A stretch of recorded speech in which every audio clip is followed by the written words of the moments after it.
ఈరోజు భారతీయ జనతా పార్టీ తరఫున కాంగ్రెస్ పార్టీ వైఫల్యాల మీద 1వ తేదీ నుంచి 5వ తేదీ వరకు రాష్ట్ర వ్యాప్తంగా మేము కాంగ్రెస్ పార్టీ వైఫల్యాలను వివరించేటువంటి ప్రయత్నం చేస్తాం. 1వ తేదీ నుంచి 5వ తేదీ వరకు డిసెంబర్ వాళ్ళు ఘనంగా వారోత్సవాలు జరుపుకుంటున్నారు, విజయోత్సవాలు. అమ్మాయిలు కానీ అబ్బాయిలు కానీ ఆందోళన చేస్తున్న విషయం. అనేక రకాల సంఘటనలు జరుగుతూ ఉంటే అసలు ముఖ్యమంత్రి గారు ప్రతిపక్షాల మీద తిట్టడానికి పెట్టేటువంటి దృష్టి పాలన మీద పెడితే బాగుంటుంది. వ్యక్తిగతంగా దాడులు చేసేటువంటి పరిస్థితి నుంచి ప్రభుత్వాన్ని గాడిన పెట్టినట్లయితే బాగుంటుండేది. కానీ ఆ విషయం పట్టించుకోవడం లేదు. 2 రోజుల క్రితము కొమరం భీం జిల్లాలో శైలజ అనేటువంటి అమ్మాయి ఫుడ్ పాయిజనింగ్ తో చనిపోవడం జరిగింది. ఇలాంటి విషయాల మీద ముఖ్యమంత్రి గారు దృష్టిని కేంద్రీకరించారు. ఊకే సంబంధం లేని విషయాలు ఈరోజు ముఖ్యమంత్రి గారు మాట్లాడుతూ ఉన్నారు. అందుకే ఈరోజు భారతీయ జనతా పార్టీ తరఫున 1 సంవత్సరం పూర్తవుతున్న సందర్భంగా ముఖ్యమంత్రి గారు మనవి చేస్తా ఉన్నాను. ఇప్పటికైనా నిర్మాణాత్మకంగా మరి పాలన మీద దృష్టి పెట్టాల్సిందిగా నేను కోరుతా ఉన్నాను. రాజకీయపరమైనటువంటి ఆరోపణలు ప్రత్యారోపణల నేపథ్యంలో తెలంగాణ నష్టపోతా ఉంది.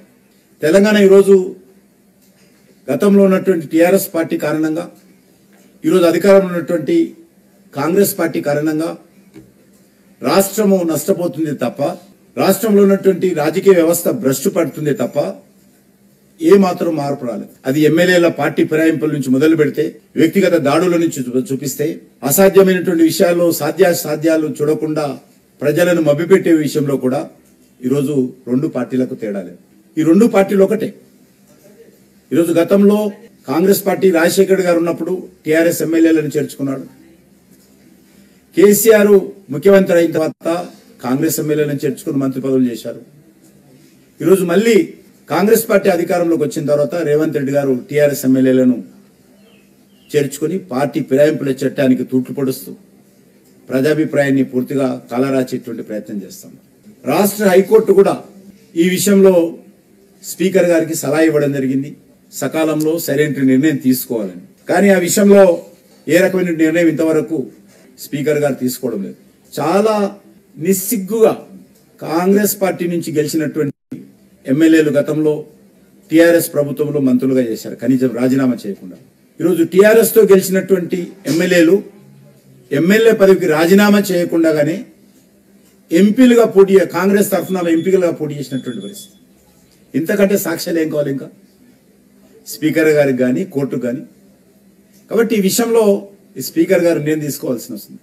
ఈ రోజు వరకు కూడా అసెంబ్లీ రికార్డుల్లో టీఆర్ఎస్ ఎమ్మెల్యేలుగా నమోదైనటువంటి వాళ్ళు మొన్న జరిగినటువంటి పార్లమెంట్ ఎన్నికల్లో కాంగ్రెస్ అభ్యర్థులుగా పోటీ చేశారు. ఇంకా రికార్డ్స్ ఏం కావాలి? ఇంకా ఎక్కడుంది చట్టం?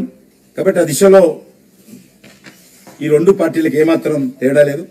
భారతీయ జనతా పార్టీ తరఫున కాంగ్రెస్ పార్టీ వైఫల్యాల మీద 1 సంవత్సరం పాటు ఏ ప్రభుత్వానికైనా సమయం ఇవ్వాల్సినటువంటి అవసరం ఉంది. కానీ 2 రోజులు అమలు చేస్తున్నటువంటి హామీలు సంవత్సరం పూర్తయిన 7వ తేదీన ముఖ్యమంత్రిగా ప్రమాణ స్వీకారం చేసి 9వ తేదీ నాడు అమలు చేస్తానటువంటి హామీలు కానీ, 6 గ్యారంటీలు 100 రోజుల్లో పూర్తి చేస్తామని స్వయంగా సోనియా గాంధీ గారు ప్రతి ఇంటింటికి ఉత్తరం రాశారు. ప్రతి ఇంటికి ఈరోజు కరపత్రం ఉంది. 100 రోజుల్లో అమలు చేస్తామన్నటువంటి హామీలు ఏవి కూడా ఇంతవరకు అమలు జరగలేదు. తూతూ మంత్రంగా అమలు చేసినట్టు నటిస్తున్నారు. కానీ ఈరోజు ప్రజల్లో అన్ని వర్గాలు, ఇటు నిరుద్యోగులు, ఏదైతే రాహుల్ గాంధీ, రేవంత్ రెడ్డి గారు హైదరాబాద్ లోని అశోక్ నగర్ లైబ్రరీ దగ్గరికి వచ్చి ఆ రోజు అనేక రకాల మాటలు టెండర్స్ ఏవి కూడా ఈ సంవత్సరం లోపల అమలు చేస్తానటువంటిది ఒకటి కూడా అమలు చేయలేదు. ఈ రకంగా ప్రతి ఒక్క సెక్టార్, రైతులు, రైతు నేస్తం ఎకరానికి 15,000 ఇస్తారా ఇవ్వరా? కౌలు రైతులకు 15,000 ఇస్తారా ఇవ్వరా? రైతు కూలీలకు 12,000 ఇస్తారా ఇవ్వరా? దళితులకు దళిత బంధు స్థానంలో 10 లక్షలుంటే 12 లక్షలు ఇస్తామని చెప్పడం జరిగింది.